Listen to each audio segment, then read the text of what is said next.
Et si on en parlait aujourd'hui, mesdames, messieurs, nous abordons un sujet, je dirais, très sensible. Beaucoup de chansons font l'apologie de ce concept où il faut vivre ici et maintenant sa vie. Il ne faut se priver de rien, mais alors absolument de rien du tout, car personne ne connaît demain. D'autres estiment plutôt le contraire, qu'il faut préparer l'avenir des enfants, faire en sorte de ne pas vivre dans le dénuement dans nos vieux jours, se sacrifier complètement dans le présent pour pouvoir jouir d'une vie dans un avenir qu'on n'est pas sûr de voir, ou tout bonnement vivre sa vie comme un pacha et finalement retrouver cet avenir qu'on n'était pas sûr de voir. Mesdames, Messieurs, pour en parler, nous avons deux invités sur ce plateau que Madame Danonde se fera le plaisir de vous présenter. Madame Danonde. Bien sûr, Monsieur Sochoum, nous avons donc avec nous Madame Andrea Bashumba. Vous êtes retraitée. Oui, Madame. Merci d'être là. Bonjour. Merci de me recevoir sur votre plateau. Oui. Je vous salue et je salue tous les téléspectateurs. Voilà, ils vous reçoivent. Merci. En face de vous, nous avons le pasteur Benilde Bazologobo Wassikulu. Merci d'être là. Bonjour. Bonjour, Madame Danone. Et c'est un plaisir pour moi d'être ici. Le plaisir est partagé. Merci et je salue tous les téléspectateurs. Ils vous reçoivent et il faut préciser, Alain, qu'il est notre invité du jour. Absolument. Avec lui, on va parler de ses ouvrages. Ah oui, c'est vrai, vous faites voilà. bien de le dire. Hein? Le pasteur Benilde, il est à la fois notre débatteur voilà, et notre invité du jour. On va donc le retrouver tout à l'heure, mesdames et messieurs, dans l'invité du jour. Mais en attendant, on parle du vivre l'instant présent ou tout sacrifier pour le futur. Le futur. Voilà, le sujet est donc lancé. Honneur aux dames, comme on le dit souvent. Ah, dans ce cas-là, c'est honneur aux dames ou bien. Mais quand même, hein? Elle assume, j'ai confiance. Et puis quoi, Madame Bashimba, elle est l'une des animatrices incontournables du forum de cette émission. De nos Pinènes, tout à fait. Alors, Madame Bashimba, oui, vous qui vivez aujourd'hui, vous qui vous coulez de bons jours dans votre retraite, quel était votre concept quand vous étiez en fonction? Vivre maintenant ou bien préparer l'avenir? Je peux dire que vivre maintenant, vivre le bonheur par la suite, tout est une question de conception. Et cette conception est relative à chaque type d'homme. Et tout se prépare de toutes les manières. Voilà. Le bonheur n'est pas à l'instant, mais il se prépare. Même quand on le vit maintenant, il ne faut pas dire que c'est tout de suite que vous l'avez reçu. C'est ça. Ça a été certainement préparé par quelqu'un d'autre ou par vous-même. Il faut se dire que c'est chacun qui prépare son bonheur. Chacun se construit son bonheur. Chacun construit son bien-être. Et chacun construit, se donne des paramètres par rapport à ce concept. Voilà. Et peut-être, il peut vouloir dire le bien-être intérieur, l'équilibre extérieur, et peut-être le bien-être spirituel, moral, physique, financier, ou tout autre. Ça dépend de ce que l'on se donne comme atteinte. D'accord. Mais à votre niveau, à vous précisément, on peut dire que votre retraite, ça vous réussit bien. Mais, mais je l'ai préparé, il faut le dire. Comment vous avez fait? Ça dit que vous avez sacrifié. Quand on parle de sacrifice, le bonheur, lorsque vous étiez en il n'y a rien fonction. sans sacrifice dans cette vie-là. Quand il est peut-être question d'une planification. Et vous ne pouvez pas atteindre une planification sans sacrifier quelque chose d'autre. Ah, d'accord. Parce que avant de venir ici, j'ai peut-être sacrifié un programme pour être ici. C'est ça. J'ai peut-être aménagé mon programme pour me rendre ici. Donc, c'est une question comme ça qui se pose à soi-même. Et je peux dire que j'ai préparé ma retraite. Et c'est ça, je dis, le jour où vous commencez par travailler, commencez par préparer votre retraite déjà. Il ne faut pas attendre les dernières années. Les dernières années. D'accord, on va revenir sur ce... C'est pourquoi les gens disent que ils ont peur d'aller à la retraite. Non, pas du tout. Madame Bashimba, on va revenir. On ne doit pas avoir peur d'aller à la retraite. Il faut se refaire. Il faut chercher à faire une reconversion. Et moi, j'étais enseignante. Madame Bashimba, je suis promotrice d'une structure. On va revenir, on va développer notre sujet. Vous êtes êtes en face de Madame Bachimba, Pasteur Benilde. Dites-nous, on dit souvent, c'est ce que tu as mangé avec toi, pour traduire trivialement comme ça, que tu emportes. L'un des maximes béninois, c'est ce que tu as mangé, c'est ça qui va avec toi dans l'au-delà. Il ne faut pas penser qu'il y a un avenir quelque part où il faut se priver, mais il faut vivre ici et maintenant. Quelle est votre position d'abord sur ce concept-là? Ma position sur ces concepts, je ne suis pas d'accord avec. Ce n'est pas mon concept. Je ne pense pas qu'il faille emporter avec soi tout ce qu'on a eu ou tout ce qu'on a gagné. La vie ne se limite pas qu'à nous. Après nous, il y a des autres. Même si on n'a pas eu d'enfants, on n'a pas laissé d'enfants, on a quand même des personnes auxquelles nous étions attachés et auxquelles, disons, qui nous étaient attachés au moment où nous ne serions plus de cette terre. Oui. Ces gens-là, il faut leur léguer des choses. Ils vont perpétuer, pour certains, notre nom. Ils vont perpétuer pour d'autres nos valeurs. Et ces gens-là, il est normal que ce que nous avons réussi à gagner sur cette terre, qu'ils en profitent aussi. C'est ça. Et d'ailleurs, nous autres aussi, nous avons profité de ce que les autres ont pu gagner. Gagner et nous ont laissé. Oui, mais j'ai quand même deux questions pour vous. Déjà, votre position par rapport à la question m'étonne, parce que vous êtes Congolais, et les Congolais, on sait que ce sont de très bons viveurs. Et donc, je suis étonnée que vous tenez ces propos-là sur ce plateau. Merci beaucoup. Au Congo, il n'y a pas que des viveurs. Vous savez, ce que je constate. Il y a des clichés partout. Voilà, partout, il y a des clichés. C'est vrai qu'ils sont des sapeurs. Oui, exactement. Ça, on a l'exemple sur le plateau déjà. Ça, au moins, on ne dément pas. D'accord. Et je dirais, moi, je suis plutôt équilibré. Et ici, je vais prêcher l'équilibre. D'accord. Tout consommer pendant sa vie, non. C'est un extrême. Tout garder pour les autres ou pour l'avenir et ne pas profiter un tant soit peu de ce que nous gagnons aujourd'hui, c'est un extrême aussi.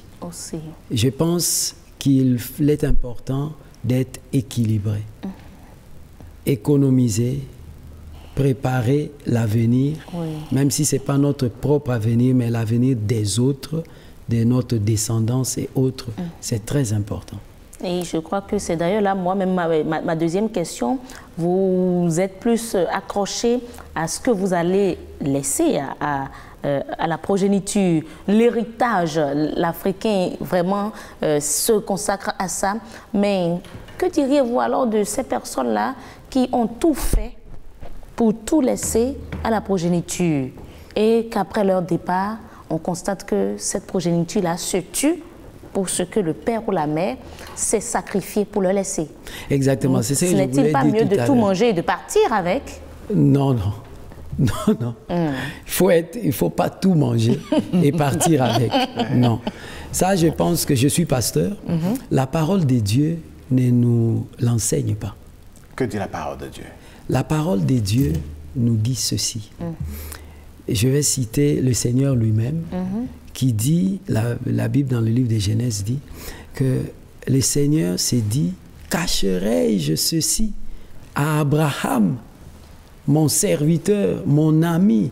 Non, je ne le lui cacherai pas. Pourquoi? Parce que c'est lui, Abraham, que j'ai établi afin qu'il enseigne mes préceptes, mes ordonnances à sa descendance. Abraham, c'est un homme à qui Dieu a particulièrement parlé. Et vous avez parlé de mes livres. Dans mes livres, j'ai l'habitude de parler d'Abraham. C'est quelqu'un à qui Dieu a beaucoup parlé. Donc, il a eu une réserve de révélations divines. Et Dieu dit que tout ce qu'il a encaissé comme mes paroles, comme mes révélations, comme mes préceptes, mes ordonnances essentielles à la vie d'un homme, il va les enseigner à ses enfants. Et cet homme Abraham n'a pas légué que des révélations des dieux, des enseignements reçus des dieux. Il a légué également ses richesses matérielles à ses enfants. C'est-à-dire, il a travaillé pour lui et pour les enfants. Il a été équilibré. Ce qu'il gagnait, il en a profité pendant sa vie, mais il n'a pas tout vidé. Il a gardé une partie pour les autres. Mais pasteur, la question de Danon demeure. Vous voyez des personnes qui ont un très bon travail. Vous voyez des personnes qui ont leur propre entreprise, leur propre business, ça marche très bien et ils se sacrifient, ils ne se font pas plaisir. C'est à la limite s'ils ne refusent pas de vivre parce qu'ils pensent à leurs vieux jours, ils pensent à leurs enfants. Ils amassent ces biens. Certains, malheureusement, de leur vivant même, les enfants se partagent ou vendent ces biens-là pendant que les parents sont encore vivants. Il se crée alors un malheur dans sa vieillesse, alors qu'il s'est privé dans sa jeunesse de vivre. Finalement, ça sert à quoi? Parlons de l'exemple de l'homme que vous donnez. Il s'est privé, vous dites. Mais ce n'est pas lui seul qui s'est privé. Il s'est privé et de son vivant, il a privé ses propres enfants de plein de choses. Et ces enfants-là, qui ont été privés et qui ont eu l'occasion de vendre un terrain pour en profiter, ils en ont vendu. Vous voyez un peu. Mais si c'était un père qui a joué à l'équilibre, qui avait joué à cet équilibre-là, les enfants n'allaient pas chercher à vendre ces terrains. Pourquoi? Parce qu'ils seraient déjà en train de profiter des biens de papa pendant leur vie, et tout en sachant que à la mort de papa, aucun fils ne pense à la mort de son père. Après notre père, à moins d'être un criminel. Voilà. Après notre père, il y en aura qui restera. Ce train de vie pourra continuer. Et on est là comme Abraham, pas nécessairement à donner les enfants, profiter, mais il faut qu'il y ait un enseignement d'accompagnement. D'accord. Il faut accompagner tout ça. D'accord. Madame Machemba, on revient à vous. Est-ce que, selon vous, ceux qui, dans leur, bon, je ne dirais pas, ont eu à exercer un métier, qui sont à la retraite, mais ceux qui sont encore peut-être dans l'exercice de leur métier et qui s'adonnent au prêt bancaire, à tel prêt bancaire pour construire la maison, de telle manière qu'à la fin du mois, le salaire qu'ils ont dans leurs mains, ce qui leur revient finalement, ne ressemble plus à rien. Est-ce que ça, c'est la manière qu'il faut pour se planifier, et comme vous le disiez tantôt, la planification? Il faut dire également que celui qui a voulu faire un prêt, c'est un choix, c'est une option qu'il s'est faite. Est-ce la meilleure, selon vous? Oui, mais c'est son option. On ne peut pas aller contre ce que lui-même a décidé de faire. Mais quand il décide, par exemple, de faire un prêt pour se bâtir une belle maison, c'est parce qu'il veut vivre dans un cadre meilleur. Donc la maison, c'est déjà son plaisir. Donc il est en train de vivre ça. Il n'est pas question de dire qu'il est en train de se priver en ce moment. Donc il vit. Il jouit déjà de sa vie, de son travail. Oui, de son travail. Et en partant, il va certainement laisser, il ne va pas emporter. Donc c'est vrai qu'il s'est sacrifié, mais il a joui de son bonheur en ce moment-là. Et il pourra le laisser pour d'autres personnes. Mais que diriez-vous alors de ces personnes-là qui trouvent que, bon, il ne sert à rien de perdre son temps pour faire des prêts bancaires, sur des prêts bancaires, construire maison. L'idéal serait de se trouver juste une location, rester en location, vivre sa vie comme il se doit, gagner pleinement ou utiliser pleinement son salaire comme il en a envie. Vous savez qu'il y a des personnes voraces. Carrément. En tout, il faut avoir de la limite dans tout ce qu'on fait. D'accord? S'il n'y avait pas de limite sur ce plateau, on serait en train de faire tout ce qu'on voulait. Mais il y a des limites. Donc, il n'a pas... Enfin, c'est ça, je dis. Toutes les fois, il faut se dire que chacun a une option. Madame Bachimba, oui, monsieur. recentrons un peu le débat. Oui. C'est mon anniversaire. Oui. Je décide de faire une fête fastueuse, oui. de faire à manger aux gens pendant une semaine. Oui. Chaque fin du mois, dès que je reçois mon salaire, c'est la bombance. Et puis bon, voilà, la vie, comme on le dit en fond, je vis comme je l'entends. Et puis à la fin, je deviens retraité comme vous, et je n'ai pas de maison, je ne sais pas, je mène pratiquement une vie de clochard, à la limite, dans mes vieux jours. Vous pensez que c'est normal et qu'on devrait vivre une telle vie? Oui, je pense qu'il est allé trop dans sa besogne et ça l'a rattrapé. Parce qu'il faut ordonner sa vie. Il faut pouvoir dire, oui, si je meurs, je m'en vais, mais je laisse des gens derrière moi. Il va falloir que je puisse garder quelque chose pour ma progéniture. Moi, je l'ai fait. Mais ça ne m'a pas empêché de manger ce que je veux. Ça ne m'a pas empêché de m'habiller, de prendre soin de ma personne. Mais est-ce que vous ne regrettez pas, vous n'avez pas des regrets? Y a-t-il pas des plaisirs que vous auriez aimé vous offrir lorsque vous étiez enfant? Et donc vous êtes privé parce que vous pensez à la vie n'est pas que privation. La vie n'est pas également que qu'aisance. Un peu de ceci, un peu de cela. Et ça fait un équilibre. D'accord, parlant d'équilibre, nous allons chercher donc à équilibrer cette émission, mesdames, messieurs. On va donner à présent la parole à quelques citoyens béninois rencontrés dans les rues de Cotonou par Oseni Adeleke et qui ont leur petite idée sur la situation. C'est vrai qu'il faut vivre aujourd'hui pour mieux vivre demain. Mais en même temps, même la nature, elle est prévoyante et on doit être prévoyant. Donc pour mieux vivre aujourd'hui, il faut savoir, pour mieux vivre demain, il faut savoir vivre aujourd'hui. Donc l'aujourd'hui prépare le futur. Chacun avait sa philosophie, mais je crois que si vous pensez que vous devez vivre et bien vivre et ne pas avoir des problèmes d'argent, vous avez obligation d'économiser. Je pense que même la question ne se pose pas.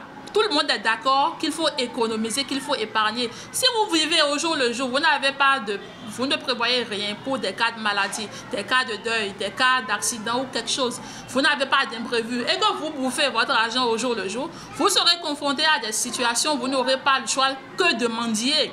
Et les personnes chez qui vous vous retrouverez en plus pour demander de l'argent, ce sont des personnes qui vont vous claquer la porte au nez puisque elles-mêmes, elles ont aussi leurs propres problèmes. Vivre au jour le jour, c'est courir droit dans la catastrophe. Prévisionnel pour la retraite dépendra de beaucoup de facteurs. Donc, je peux dire ces facteurs surtout qui nous orienteraient de savoir comment tu vas le faire. C'est-à-dire s'il doit soutenir ces facteurs qui vont nous permettre d'épargner comme vous l'avez demandé, cela dépendra d'abord de votre revenu actuel. Vos dépenses, c'est-à-dire votre style de vie. Et comme troisième facteur que je peux ajouter, le montant que vous imaginez investir. Donc ces facteurs, c'est tous ces facteurs en réalité qui nous permettra de savoir comment tu vas épargner. Donc en résumé, c'est que l'épargne est nécessaire pour un salarié, comme vous le savez, parce que vivre au jour le jour, c'est vrai, mais la vie de la retraité, c'est encore autre chose. Donc à mon avis, je pense que c'est une obligation d'ailleurs pour tout salarié d'épargner. La réalité présente, je vis le présent comme si demain, je ne serais plus. Donc je ne me refuse rien, mais de manière raisonnable. C'est-à-dire que dès lors que j'ai une progéniture, dès lors que j'ai des gens qui dépendent de moi, je dois vivre ma vie tout en pensant à tous ces gens-là qui dépendent de moi. Donc c'est dans cette logique, certainement, qu'il faudrait quand même exhorter les uns les autres à anticiper sur l'avenir. Et anticiper, c'est de pouvoir faire face à ces réalités qui sont des fois des impondérables. Et quand on s'attend à des impondérables, et pour anticiper, il faut forcément économiser. Et oui, il faut anticiper, anticipation, équilibre. Des Bénillois se sont exprimés. Pasteur Bénilde, qu'est-ce que cela vous inspire de les avoir écoutés? J'ai perçu beaucoup d'équilibre dans ce qu'ils ont dit. Je trouve qu'ils ont été plutôt bien réfléchis. Et les paroles qu'ils ont dites vont dans le même sens que celles qui ont été dites tout à l'heure.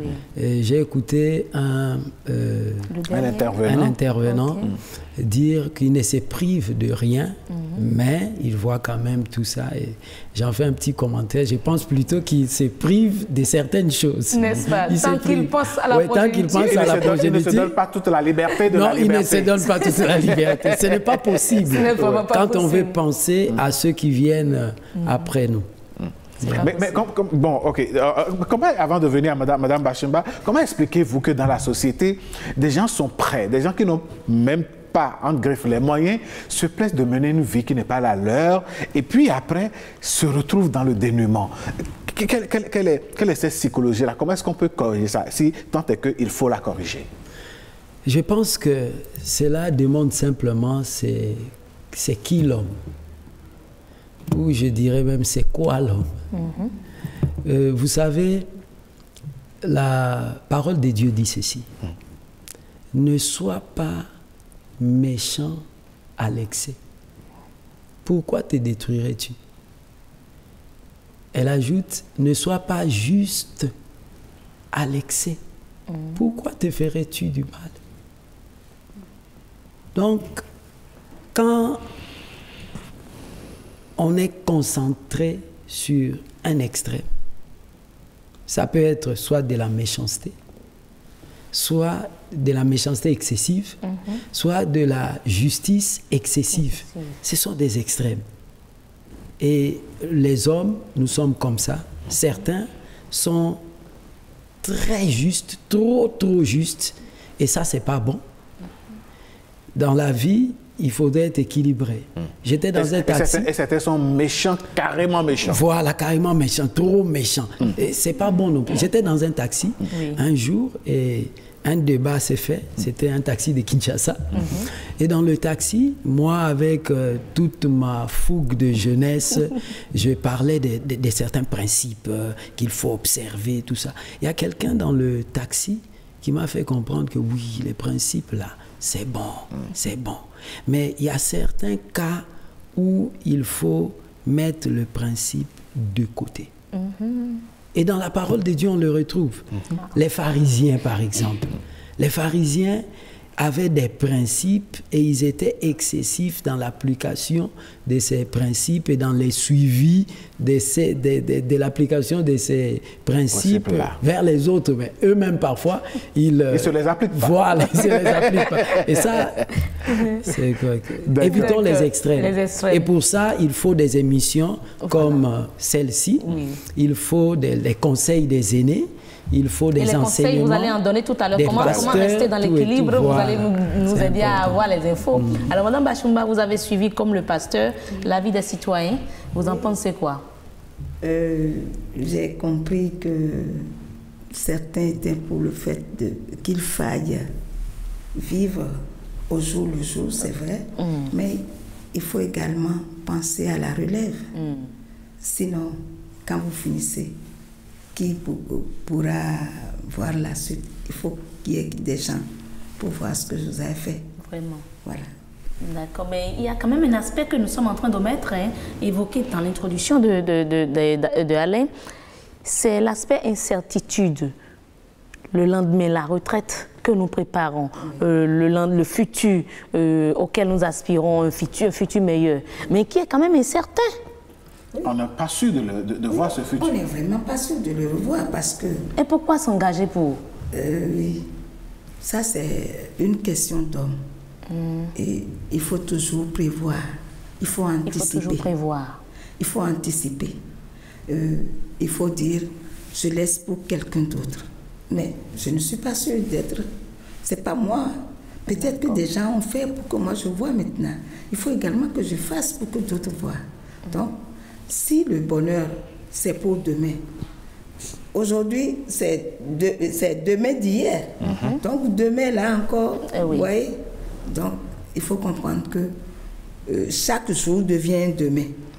Et si le lendemain, je ne vis pas, ça veut dire que j'ai apprêté ça pour moi, mais je ne peux pas vivre ce demain-là, ce lendemain meilleur-là. Mais je le laisse peut-être pour quelqu'un d'autre. Donc, il sera meilleur pour quelqu'un d'autre. En tout cas, comme le dit le pasteur, c'est quand même des privations que vous faites. La vie n'est pas... Il y a toujours des privations. Par exemple, la période de jeûne. Il faut comparer à ça aussi. C'est des privations. Vraiment. Le plaisir, il y a des choses dont vous vous privez. Et donc, il faut comprendre que la vie également est à cette image-là. Mais quel conseil vous aurez peut-être, vous serez tenté de donner à votre fils? Parce que très souvent, ce sont les hommes, les garçons qui sont tentés de vivre la belle vie dans leur jeunesse. C'est pourquoi je dirais que c'est Il n'y a pas que les garçons qu'on retrouve là-dedans. Ils sont souvent accompagnés des filles aussi. Exactement. C'est une question d'éducation également. C'est une question d'éducation. Et quand quelqu'un... vous apprenez à vos enfants à connaître Dieu. Vous apprenez à vos enfants à être humbles. Vous apprenez à vos enfants à savoir partager. Ça veut dire qu'il y a déjà des vertus que vous leur laissez. Donc, à partir de ces vertus-là, ils peuvent se rendre compte que je ne dois pas tout prendre. Il faut prendre ce dont vous avez besoin pour l'instant, ce qui peut faire votre bonheur en ce moment-là, mais ne dépassez pas les normes. Donc, en tout, il est question de normes. Donc, il ne faut pas dépasser les normes. Et abuser, ça devient... c'est hors norme, je veux dire.